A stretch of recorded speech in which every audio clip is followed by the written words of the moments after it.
우리 교재 10페이지를 보고 있습니다. 10페이지.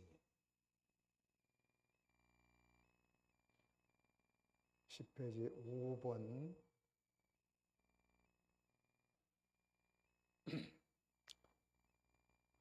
5번 다 같이 함께 읽습니다. 시작.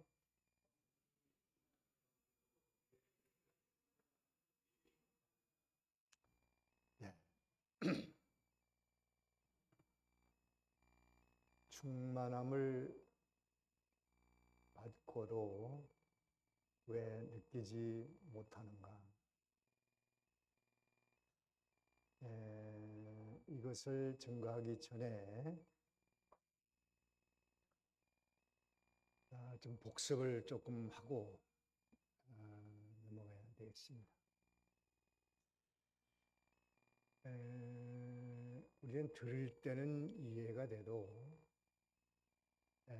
금방 다 잊어버리기 쉽고 또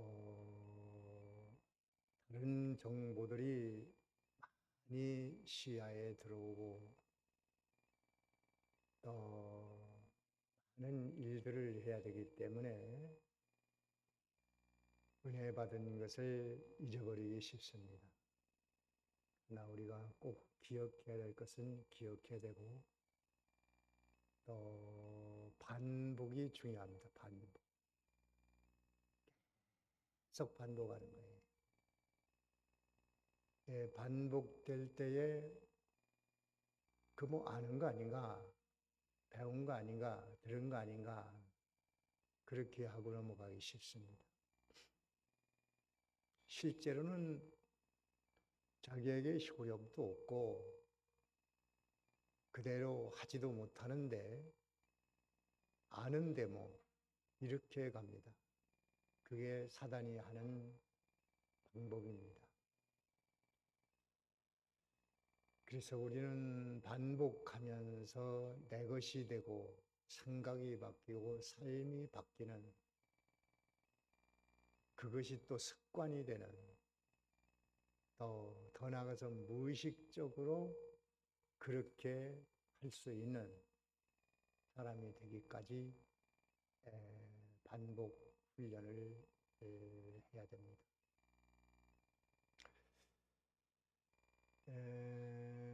이 성령 충만에 대한 이것은 신앙의 근본적인 것을 가꾸는 것이 됩니다. 우리가 믿음으로 구원받는다는 말 많이 들었고 또 맞는 말이고 옳은 말인데 그 말 자체만 알고 그 다음 단계를 모르면 정말 알 것을 모르는 것이죠. 믿음으로 구원받는다는 것은 그 믿음이 내가 믿어서 믿었지만은 그것은 하나님의 선물이었고 그 선물을 주신 분은 성령이었습니다. 성령께서 선물을 주시기 위해서 오셨는데 그 믿음 안에는 성령의 충만함도 이미 우리에게 와 있다. 그것은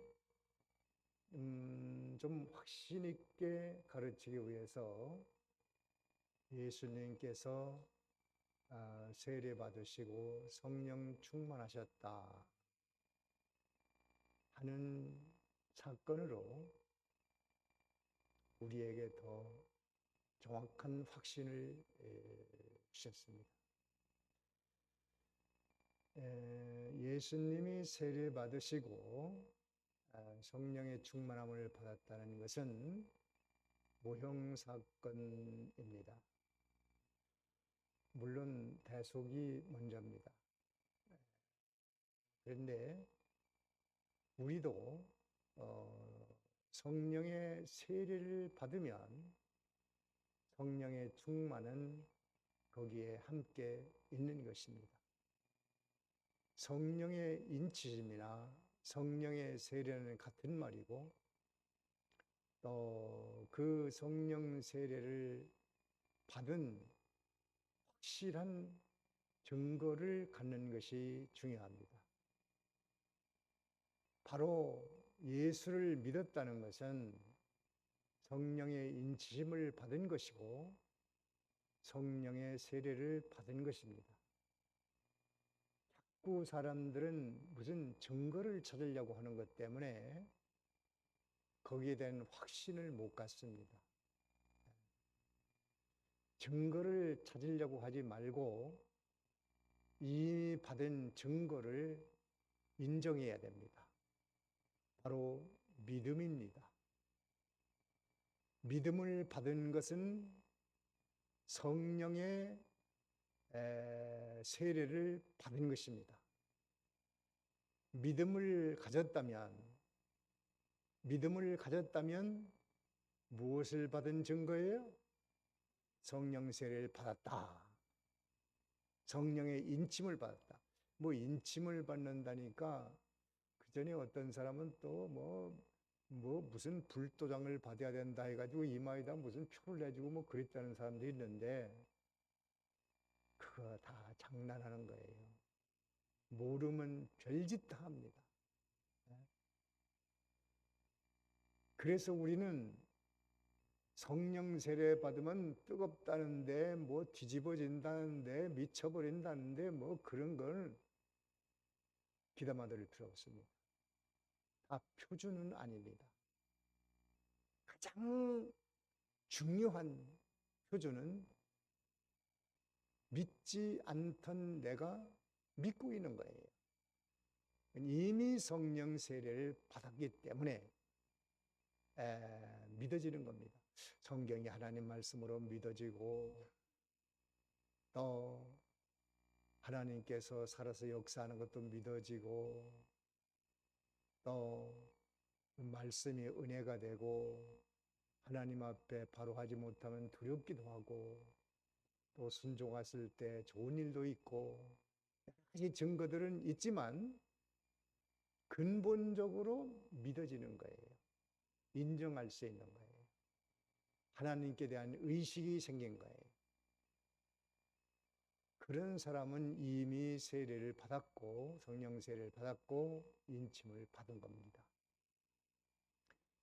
그 안에는 성령의 충만한 요소가 이미 다 그 사람 속에 와 있어요. 성령의 9가지 열매, 하나님의 속성 8가지, 예수님의 성품, 하나님의 속성, 온유와 겸손, 대략 중요한 근본적 조건 20가지를 기록해 놨는데 그거는 성령 충만에 대한 것을 다 기록할 수 없으니까 그거를 대략 요약 중요한 기본적인 것만 기록을 해놓고 세부적인 그것은 계속 공부해서 배워나가야 됩니다. 그래서 충만의 요소가 내 속에 있다. 그것을 성경은 질그릇 속에 보배를 가졌다. 고린도후서 4장 7절에는 그렇게 말했습니다.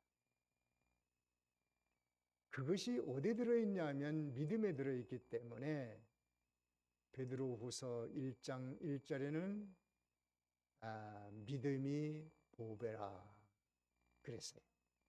뭐의 보배요? 믿음이 보배다.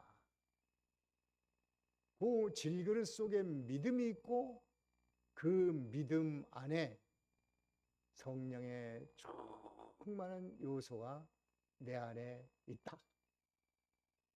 이것을 몰라도 예수 믿고 구원받는 데는 아무 지장이 없습니다. 그러나 모르고도 믿음 생활을 하는 사람이 있어요. 또 하고 있어요. 몰라도 하죠. 몰라도 원수를 사랑할 때도 있고 몰라도 참을 때도 있고 몰라도 남을 용서할 때도 있고 몰라도 믿는 일에 동참해서 열심히 할 때도 있고 있는데, 그것을 충만한 요소가 와 있다는 사실을 알고 그것을 써서 하는 사람이 있고, 그냥 마구잡이로 하는 사람이 있습니다. 전혀 다른 것입니다. 성령의 요소들로 했어도 그것이 성령이 한 것으로 모르기 때문에 자기가 한 것이 되어버립니다. 그런 손해를 보고 살 필요는 없어요. 그래서 이걸 알아야 되는 거예요. 아마 이번에 처음 들은 사람도 있겠고 이전에 들은 것이 생각나는 사람도 있을 거예요. 누누이 해왔습니다. 물론 표현하는 단어는 달리 했지만은 그런 정신으로 증거해 왔어요, 지금까지. 예. 근데 이번에 이 교재를 통해서 20가지의 요소로 요약을 해서 이건 필수 조건이다, 그렇게 알고 그 외에 세부적인 것은 또 많이 배워야 됩니다. 우리가 어렸을 때는 위장이 뭔지 간이 뭔지 콩팥이 뭔지 모릅니다. 몰라도 다 제작용을 해요. 음식을 먹으면 위장이 소화를 시키고 또 배설을 시키고 간이 영양을 이제 저장해두고 또 적절히 사용하고 콩팥은 또 걸러내고 일단 몰라도 합니다. 그러나 알면 이것을 조심하잖아요. 음식을 급하게 먹으면 위가 나빠지겠다, 조심하자, 천천히 먹자, 찰수록 먹자, 위를 편안하게 하자. 알면 알수록 몸에 유익합니다. 진리가 그런 거예요. 몰라도 구원받는데 아무 이상 없습니다. 물론 믿는 일 하는 데는 많은 손해를 볼 수 있죠. 그렇지만 구체적으로 알고 나가면 더욱 우리는 신앙생활에 효율적으로 할 수 있습니다. 우리 속에 뭐가 있느냐, 사람 속에 뭐가 있느냐가 참 중요하잖아요. 그 사람 속에 많은 학문이 들어가 있어서 참 고상한 지식을 가지고 있다, 또 귀한 거잖아요. 무슨 재능이 있다, 소질이 있다, 전문적인 지식이 있다, 다 귀한 겁니다. 모든 것 중에 내 속에 성령의 충만한 요소가 있다고 인정하면 우리의 마음의 든든함과 평안함과 행복함과 만족함과 또 소망이 거기에 있는 것입니다. 그래서 이걸 하는 거예요. 이 받아놓고도 모르면 얼마나 손해보는 겁니까? 자, 20가지의 성령의 충만한 요소가 어디에 있습니까? 다 같이 내 안에 그것을 쓰면 되는 거예요. 이제 쓰는 것은 이제 내일 아침에 하게 될 것 같은데, 그것을 효과적으로 어떻게 하면 잘 써먹을 수 있겠는가? 중요합니다. 내일 아침이 중요합니다. 그것을 알고 안 다음에 써먹고, 그게 신앙생활이에요. 그게 핵심입니다. 모르고 마구잡이 해도 할 수는 있는데 제대로 안 되죠. 제대로 안 됩니다. 내게 있다, 그것만 해도 우리의 몸값이 올라갑니다. 이제는 그걸 쓰면 고상한 인격자가 되고, 배우지 못했어도 많이 배운 사람 같고, 못 가졌어도 가진 사람 같고, 대단한 사람이 되는 거예요. 든든하십시오. 자, 오늘은 요 제목 5번을 다시 한번 읽어봅니다. 다시 한번 시작.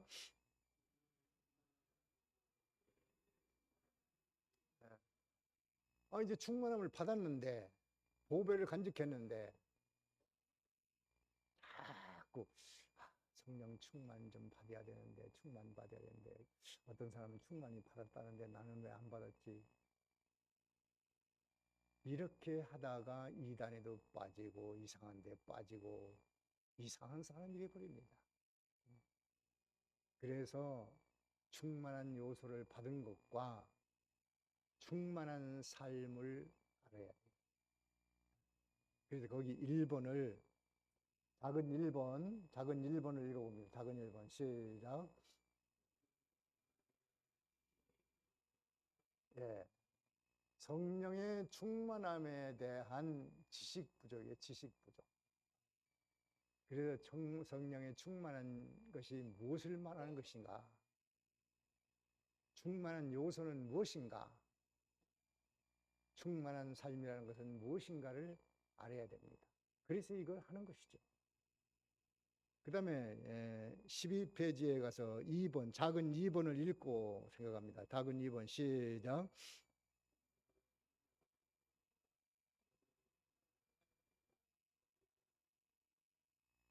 예. 성령의 충만함을 받은 것과 성령의 충만한 삶이 혼재되어 있기 때문에 그걸 구별하지 못해서 그래요. 이번 사경회를 통해서 그거를 구별하는 겁니다. 성령 충만이 받은 것은 무엇이고 성령 충만한 삶은 무엇인가를 구별해야 됩니다. 이미 성령의 충만함을 받았다는 것은 성령 충만의 요소를 받은 것이고 성령 충만한 삶이라는 것은 성령에게 온전히 이끌림을 받는 것입니다. 그렇게 딱 구분이 돼 있어야 돼요. 그렇지 않으면 이게 혼돈이 돼가지고 뭐가 뭔지 모릅니다. 그냥 꿈꾸다가 일생 그냥 끝나는 거예요. 성령 충만 받아야 되는데 받아야 된다는데 그렇게 생각하다가 그냥 일생 다 가고 마는 거예요. 그냥 끝나고 말아요. 신앙생활. 그래서 우리는 이미 성령의 충만한 요소들을 받고 간직하고 있는 사람이다. 이제는 충만한 삶을 위하여 어떻게 살아야 될 것인가? 충만한 삶이라는 것은 무엇인가? 그것을 배우는 것입니다. 12페이지에 3번, 작은 3번을 읽어봅니다. 작은 3번 다 같이 읽습니다. 시작.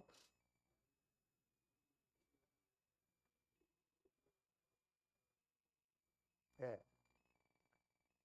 어떤 사람들이 성령 충만히 받아야 된다고 하면 나 성령 충만히 받았다고 뭐 어디 뭐 붕괴를 갔었다, 뭐 은사집회를 갔었다, 또 뭐 기도원에 가서 금식을 했다, 또 뭐 안수를 받았다, 뭐 했더니 성령 충만히 받았다. 거의 정설에서 빗나간 게 많습니다. 뭐 그런데 가볼 수는 있겠죠. 어떤 사람은 성령 충만히 받았다고 하면서 뭐 회개가 나왔다, 뭐 또 뭐 은사가 나왔다, 또 눈물이 나왔다, 뜨거워졌다, 별별 게 다 많아요. 그런데요, 그런 것들은 그럴 수도 있고 안 그럴 수도 있어요. 가장 중요한 것이 믿음이에요. 믿음. 예수님이 믿어진다, 성경이 믿어진다, 하나님이 믿어진다. 그것이 성령의 충만한 요소를 받은 확실한 증거입니다. 다른 것들은 꼭 그렇다고 볼 수 없어요. 어떤 분이 성령 받으면 눈물이 나고 막 뒤집어진다는데 나는 왜 그게 없지? 더군다나 장로님이에요. 장로님인데 오래 믿은 장로님입니다. 야, 어렸을 때부터 믿어가지고 장로님이 됐는데 평생을 나는 왜 성령 충만이 없지? 그래도 고민이 생겼는데 어떤 집회에 갔다가 그냥 회개가 나오고 눈물이 나오고 막 자기 정신을 잃고 펄펄 뛰며 기도하다가 그 벽난로 있잖아요. 벽난로 속에다가 머리를 박고 그 속에 들어가서 있었대요. 자기도 모르는 거예요. 거기 들어가서 있는데. 그래서 목사님이 지나가면 이 사람 왜 난로 속에 들어가 있지? 그리고 끄집어내줘서 나왔대요. 그러면서 성령 충만히 받았다고 그러더라고요. 그럴 수도 있고 아닐 수도 있어요. 저는 성령께서 난로 속에다 머리를 쳐박고 죽으라고 그랬나? 왜 거기를 끌고 갔지? 좀 이상하다. 정상적이지 않다. 올바르지 않다. 그분에게는 그거 올바르지 않다고 그렇게 말은 안 했지만 왜? 성령 충만히 받았다고 자기는 확신하고 있기 때문에 그걸 또 뒤집어 놓으면 안 되잖아요. 그래서 그냥 성령 충만은 꼭 그런 것으로만 오는 건 아닙니다라고 얘기는 했는데 가장 표준이 뭐냐? 가장 정확하게 옳은 게 무엇이냐? 충만한 요소를 받은 것은 본인이 믿어지는 것이다. 누누이 반복하는 겁니다.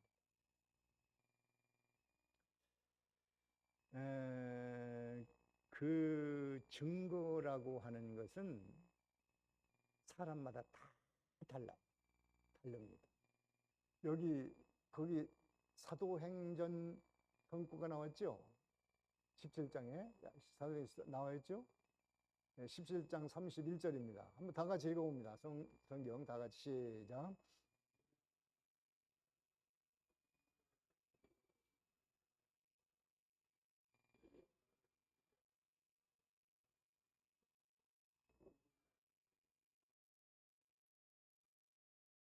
예. 모든 사람에게 믿을 만한 증거, 이거는 그런 거예요. 어떤 분은 꿈을 꾸고 나서 믿는 사람이 있어요. 어떤 목사님도 예수 믿기 전에 그 화살이 하나 날라오더니 가슴에 박히더라. 그 뒤로 믿었다는 거예요. 그래서 성령의 화살이 나를 쏴서 나를 이끌었다. 그렇게 믿는 거예요. 그리고 믿음을 확실히 가졌어요. 어떤 사람은 종소리를 듣고 확신을 얻었어요. 어떤 사람은 복음을 들을 때 확신을 얻었어요.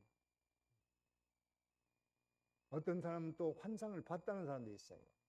소리를 들었다는 사람도 있어요. 어떤 사람에게 어떤 증거를 줘야 더 효과적으로 믿겠는가? 어떤 사람은 기도해서 응답된 것으로 확신하는 사람이 있어요. 어떤 사람은 고양이가 병들었는데 하나님 고쳐줄 수 있다니 고양이가 금방 펄펄 뛰더라는 거예요. 그래서 믿었다. 그럴 수 있습니다. 각 사람에게 주신 증거는 다 다를 수 있으나 모든 사람에게 동일한 것은 믿음의 사람으로 변했다는 거예요. 그래, 믿음을 가졌다면 이거는 완전히 성령을 받은 것이고 또 인침을 받은 것이고 또 성령의 세례를 받은 것입니다. 그렇게 표준을 알아놔야 흔들리지 않지. 그럼 이 사람은 이렇고 저 사람은 저렇고 나는 이래서 믿다 저래서 믿다. 또 제가 어떤 분에게 예수 믿는다고 그래서 어떻게 믿었냐고 그러니까 그 남편이 교회를 다니는 총각이었었는데 자기는 안 믿었대요. 그래서 믿는 남편하고 결혼을 했는데 결혼하고 자꾸 교회를 가자고 그래요. 그래서 난 안 간다고 안 믿는다고 당신이나 믿으라고. 남자가 교회를 다녔어요. 교회를 다니다가 사람들이 교회 가면 자꾸 왜 부인은 안 데려가? 왜 부인 안 데려가? 사람마다 다 그러니까. 한두 번 들을 땐 괜찮은데 계속 들으니까 그 소리 듣기 싫어서 교회 가기 싫은 거예요. 남편이. 근데 남편도 안 갔어. 그러다가 그 남편이 건축 현장에서 일하다가 그만 사고로 세상을 떠났어요. 그러고 나서 후회가 되는 거예요, 부인이. 남편이 그렇게 교회 가자고 했는데 내가 교회 안 간 게 너무나도 후회된다. 이제 교회 가야지. 그래서 새벽에 교회를 갔대요. 가서 남들 머릿속에 기도하고 있으니까 자기도 기도가 뭔지는 모르고 남들처럼 눈 감고 있다가 눈을 떠서 보니까 앞에 강대상에서 허연 할아버지가 딱 도포를 입고 올라오더라는 거예요. 그래서 그분이 느끼기, 저분이 하나님이구나. 하나님이 계시구나. 그렇게 하고 믿었대요. 그리고 다시 눈 씻고 보니까 없는 거예요. 하나님이 거기 계시구나. 그렇게 해서 믿었다고 하더라고요. 어쨌든 하나님을 믿은 건 잘한 거잖아요. 그 사람에게는 그렇게 해야만 믿을 수밖에 없기 때문에 그런 일이 있었는지 모르겠습니다. 그러나 모든 사람이 나도 강대상에 가서 할아버지를 봐야지, 할아버지 보여줘. 그렇게 하면 안 된다는 거예요. 남들이 경험했다는 그것이 없다고 해서 내가 성령의 세례, 성령의 인치심을 받은 것, 성령이 내게 있는 것을 의심할 필요는 없다. 그렇게 할아버지를 보고 하나님을 믿었던, 꿈을 꿔서 믿었던, 환상을 봤던, 저 같은 사람은 음성을 들었는데 음성 들었던, 전부 어디로 와야 되냐 하면 하나님의 말씀 앞에 돌아와야 됩니다. 그래서 말씀을 읽어보면, 말씀을 들으면 그것이 아멘하고 인정되고 믿어지는 그것이 바로 성령 세례를 받은 사람이고 성령 충만한 요소를 받은 사람이라 그것을 증거하는 것입니다. 자, 그러니까 여러분들은 다 어떤 방법을 믿었든지 누가 어떤 방식으로 믿었든지 다 하나같이 믿음으로 돌아오고 성경으로 돌아오는 것입니다. 성경으로 돌아와야 되는데도 불구하고 계속 할아버지 봐야 되는 할아버지 그렇게 가면 잘못되는 거예요. 그게 크게 잘못되는 거예요. 당신 할아버지 봤어? 난 봤는데 당신 아직 믿음이 없구만. 성령 못 받았어. 성령 충만 못 받았네. 이런 식이에요. 이런 식. 다 사람들이. 그래 어떤 사람은 방언 받아야 성령 받은 거라고 해놓고 방언 안 받으면 성령 못 받은 거라고 막 이렇게 해놓으니까 우리 처형도 방언을 받아야 된다고 방언 기도원에 가서 방언을 하는데 거기 가니까 뭐라고 하는 거니 자기는 평생 권사로서 막 예수 믿고 막 열심히 신앙생활 했는데 방언 못 받으면 개만도 못 하다고 하니까 아이고 나는 그건 개만도 못한 사람이야 하는데 머리가 획가닥 돌아버렸어. 정신이 돌아버렸어. 그래야 돌아버린 상태로 우리 집에 기도받는다고 와서 한 열흘 있었죠. 함께 기도해주고 그렇게 예수 믿는 거 아니다. 예수 믿는 건 이런 거다. 얘기해줬죠. 근데 그 후유증으로 내내 회복 못하고 살다가 돌아가셨어요. 큰일 나는 겁니다. 어떤 증거가 있었다는 것은 그 사람에게 필요한 증거를 주신 거예요. 각 사람에게 조용히 교회 나와서 말씀 듣고 믿어졌다. 정상적이죠. 복음을 들을 때 믿어졌다. 정상적이죠. 성경 앞으로 돌아오는 것이 중요하고, 이제는 모든 증거는 다 덮어놓고 성경으로 돌아와서 이제 믿는 일을 잘 배워나가는 이것이 중요한 것입니다. 자, 그 다음에 그 6번째,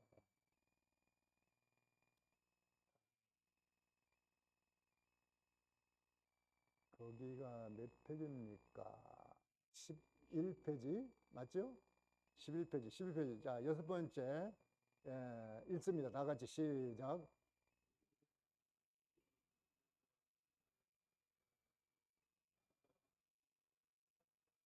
예. 이 믿는 사람이 이제 은혜를 받고 내 안에는 이 보배가 들어있다. 내가 이걸 가지고 살아야지. 그걸 가지고 기뻐하고 즐거워하고 행복해하고 만족해하고, 거기에 성구가 하나 나와 있는데 요한복음 14장 27절이죠. 한번 읽어보세요. 다 같이 시작.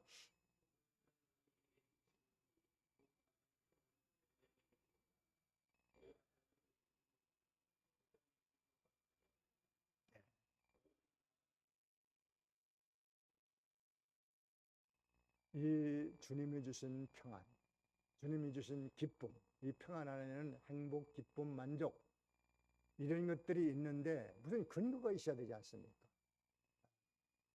그 근거가 성령의 충만한 요소, 예수님의 대속함, 하나님의 크신 사랑, 이런 것들인데, 이번 이 강해를 통해서는 성령의 몇 가지 충만한 요소예요? 20가지 충만한 요소가 우리의 평안의 요소, 기쁨의 근원, 평안의 근원, 행복의 근원이 되는 겁니다.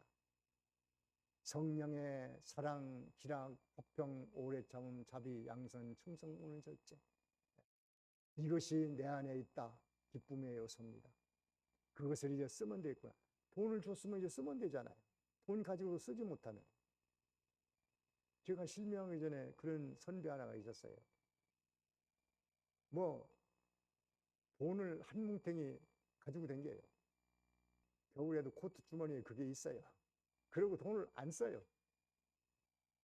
밥을 한번 먹어도 그걸 안 내려고 꿈을 내고 늦게 나오고, 나는 성격이 급하니까 얼른 나와서 먼저 계산하고, 그 친구는 안 해. 천천히 나오고 군들군들 천천히 메고 안 내려고 안 써. 그리고 보여주기만 해요. 거지지요, 거지. 가까이 할 수 없는 친구지요. 있는 것은 써야 가치가 있는 겁니다. 근데 있는 것을 있어도 모르면 소용이 없습니다. 그래서 내 안에 뭐가 있는가? 있다면 그걸 써야 되겠다. 절제, 그것도 쓰고, 사랑도 쓰고, 희락도 쓰고, 지식도 쓰고. 나는 지혜가 없어서 자꾸 실수하는데 하나님 내 속에 있는 지혜를 써먹게 하옵소서. 그럴 때에 지혜가 발동하는 거예요. 범사에 모든 사건 속에 다 있는데 써먹으라고 줬으니까 그걸 써먹어야지. 이제 온유한 마음도 있어요. 겸손한 마음도 있어요. 이걸 써먹지 못하니까 괜히 거드름 피우다가 깨져버리는 거죠. 그러니까 우리 속에 이미 있는 그것을 써먹기만 하면 됩니다. 써먹는 기술이 중요합니다. 그것을 배우겠습니다. 자, 7번을 봅니다. 7번 12페이지인가요? 네, 12페이지 7번 다 같이 읽습니다. 시작.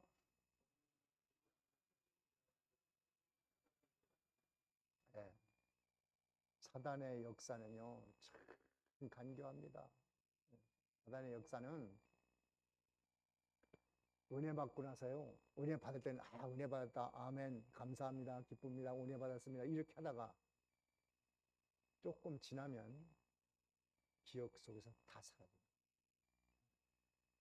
어떻게 사라지느냐? 엄청난 정보들이 시각을 통해 들어요. 청각을 통해 들어옵니다. 그리고 실제로 교회 문턱을 빠져나가서 보니까 중요한 것은 은혜 받은 이게 중요한 게 아니고 돈이 중요한 거예요. 실제로 물질이고 보이는 것이 중요하니까 그걸 따라가는 거예요. 그래서 거기 마태복음 그 6장 24절입니까? 한번 읽어보세요. 다 같이 시작.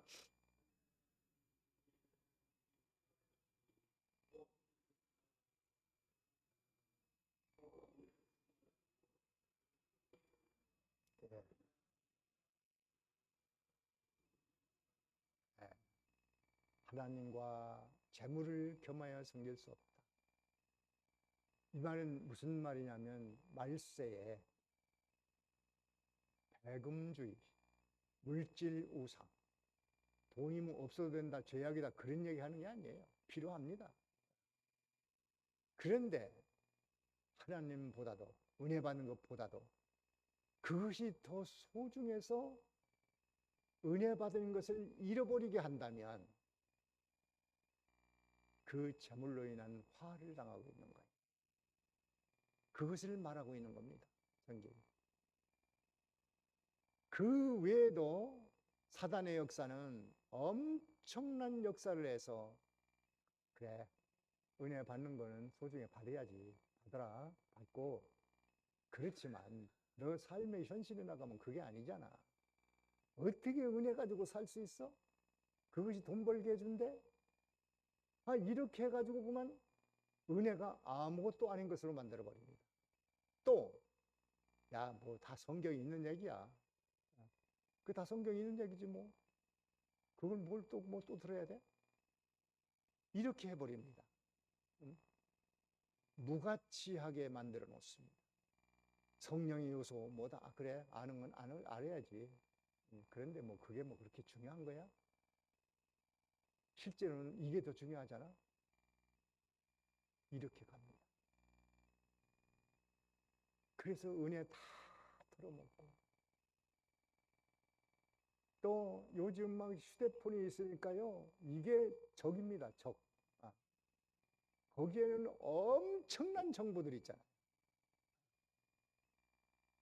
그걸 가지고 게임도 하고 뭐 도박도 하고 야동도 보고 야동을 습관적으로 봐서 은혜 다 까먹는 사람도 많습니다. 조심하십시오. 그런 것들을 절제하지 못하면 이거는 은혜 생활은 불가능합니다. 이 세상에 눈에 보이는 눈으로 들어오는 귀로 들어오는 모든 정보들이 여러분의 영혼을 파괴하고 헤어날 수 없는 함정에 빠지게 한다는 거예요. 마약만이 그런 게 아니에요. 지금 수없이 들어오는 정보가 말할 수 없는 깊은 수렁에 빠지게 만듭니다. 한 번 빠지면 헤어나기 어렵습니다. 야동 보는 습관도 그렇고 도박도 그렇고 마약도 그렇고 게임도 그렇고 이게 세상 낙이라고 하는 것이 한 발 뒤로 오면 발목이 쟁기고 무릎이 쟁기고 허리가 들어가고 온몸이 들어가고 헤어날 수 없어요. 신앙생활은 그냥 가식이 돼버립니다. 몸만 와 있는 거예요. 머리는 딴 데가 있어요. 생각이 지금 딴 데가 있는 거예요. 악령, 귀신, 사단, 마귀는 그렇게 해서 깊은 수렁으로 쑥 빠져들어요. 밑이 없어요. 한도 끝도 없어요. 그러다 침몰하는 것이죠. 그래서 성령의 열매 마지막 9번째가 뭐죠? 네? 9번째가 뭐였어요? 절제잖아요. 절제. 내 안에 성령의 절제 능력이 있다. 이 절제 능력을 써서 이걸 끊어버려야 되겠다. 나에게 그런 실력이 있어. 내 실력이 아니고 성령의 실력이 내 것이 되어 와 있으니까 그것을 가지고 끊어버리자. 이걸 끊어야지. 도박하는 것도 끊어야지. 마약도 끊어야지. 알코올도 끊어야지. 충분히 넉넉히 내가 원하고 성령의 절제 능력을 이용하면 분명히 끊을 수 있습니다. 맞습니까? 못할 게 있습니까?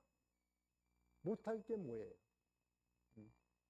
못할 게 없는 거예요. 중독도 끊을 수 있고, 세상 사랑하는 것도 끊을 수 있고, 원수 미워하는 것도 끊을 수 있고, 저 사람 미워 죽겠어. 저 사람 왜 안 죽나? 그런 생각한 적 없습니까? 끊을 수 있습니다. 우리 속에 있다니까요. 그 실력이 내 속에 있으니까 그거 써먹으면 다 할 수 있어요. 다 할 수 있어요. 이것이 예수 믿는 사람의 실력입니다. 능력입니다. 그 능력이 내게 있어요. 그런데 귀신 사단 요놈은 은혜 받을 땐 좋은데, 주일날 가서 말씀 받을 땐 좋은데, 끝나고 나오면서부터 생각이 또 사로잡히기 시작합니다.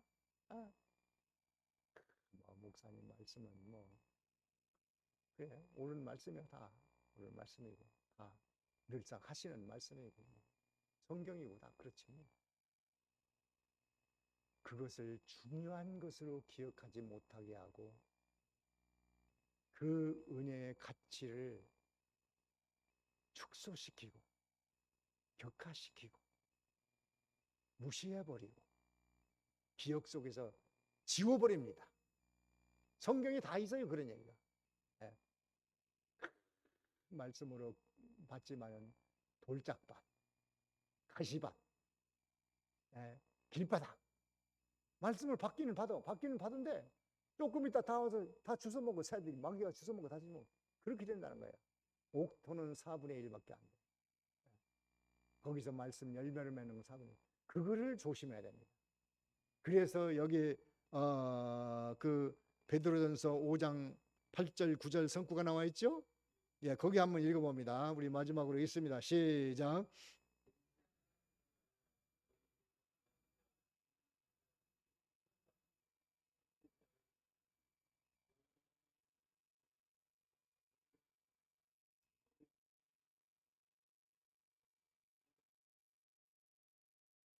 예, 믿음을 굳게 하여 저를 대적하라. 삼킬 자를 지금 누굴 삼켜버리까? 이건 은혜 받았는데 이 사람 은혜 받으면 우리 세계가 무너지잖아. 그거 삼켜버려. 삼킬 자는 은혜 받은 사람입니다. 은혜 받은 사람을 삼키려고 이 생각 저 생각 하는 세상의 정보들을 쏟아 부어줍니다. 재밌다, 좋다, 만족하다. 우리 그런데 많이 쏘갔지 않습니까? 잘 쏘갔구나. 우리 이 아침에는 그것을 하나님 앞에 자복하고 회개하고 이제는 이 집회를 통해서 새로운 성령의 지식과 새로운 성령 충만한 삶을 살아야 되겠다. 성령이여 나를 도와주소서. 이 함정에서 수렁에서 빠져나오지 못하면 내 일생은 파멸하고 말겠습니다. 하나님 도와주십시오. 이번 집회를 통해서 여기서 빠져나와서 이제는 새로운 길로 도약하게 하옵소서. 우리 다 같이 이제 통성으로 기도합니다. 음악을 들려주시고 통성을 기도할 때 오늘 아침에는 우리가 그동안도 수없이 많은 은혜를 받았는데 안 되는 부분이 있었던 거예요. 왜 그럴까요? 악령이 우리를 삼켜버렸기 때문에 그렇습니다. 우리에게 절제 능력을 주셨는데 절제하지 못하기 때문입니다. 우리에게 성령 충만한 실력을 주었는데 그것을 써먹지 않고 자기 재주로 자기 실력으로 세상에 보이는 대로 대세에 휩쓸려서 사람들이 가는 대로 가다 보니까 다시 또 수렁에 빠지고 또 빠지고 또 빠지고 이렇게 반복해 나가다가는 침몰하겠구나. 하나님 불쌍히 여겨 주옵소서. 우리는 작은 소리로 하나님 앞에 통성으로 회개하시고 이제 성령의 은혜를 받고 이번에 성령 충만한 삶을 살겠습니다. 주님 도와주십시오. 이렇게 하는 기도하시기 바랍니다. 다 같이 통성으로 기도합니다. 하나님 아버지